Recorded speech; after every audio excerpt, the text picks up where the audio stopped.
Hello there, it's Neil from the Essex Record Office, and today I want to tell you about my forthcoming talk here at the Essex Record Office on Tuesday the 7th of January.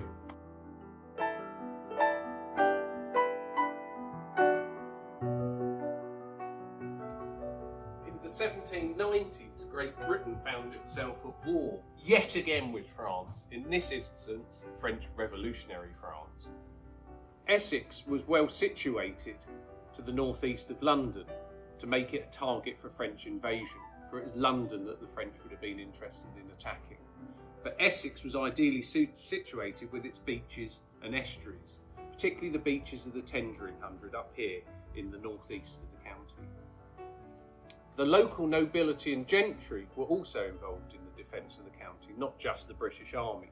And in front of us we have a map here, a statistical map showing the various lieutenancy sub-districts, and along the sides information about how many horses and wagons and carts and mills and bakers there were in the county who would have helped to support a defending force against the French.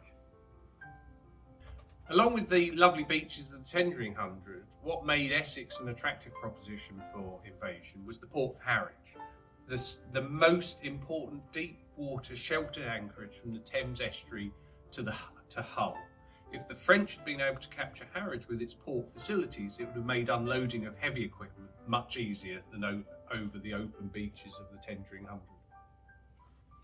For us in the 21st century, the most obvious reminders of the French invasion threat of the 1790s and 1890s are the Martello Towers that remain on the coast and the Harwich Redoubt. But they came later. In the 1790s, we find that the Essex coast was only defended quite sparsely by open batteries. On this map here, we have plots for 3 of the Martello Towers shown, but crucially, we also have depicted the open batteries that would have defended Essex in the 1790s. So, before the coastal defences really hardened in the 1890s with the building of the Martello Towers, how was Essex to be defended? The open batteries on the coast probably wouldn't have lasted long before they were overwhelmed, and the few forces that were in Essex would then have fallen back on Colchester if the landing had been in the Tendring Hundred, where it most probably was likely to be, and then from there down the London Road, our modern A12, towards Chelmsford, where a defensive position was planned.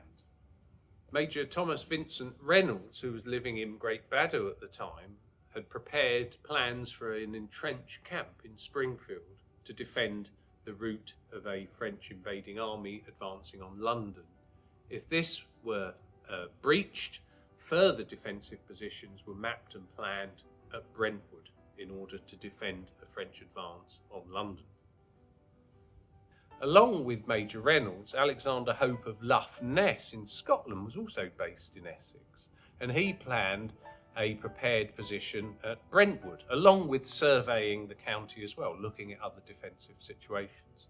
And in this book, in our collection, we have an entry on the 9th of May 1798, whereby another soldier is reporting that he had had the honour to report and have examined the Brentwood position, comprehending the extent and objects, and explained to him by Colonel Hope.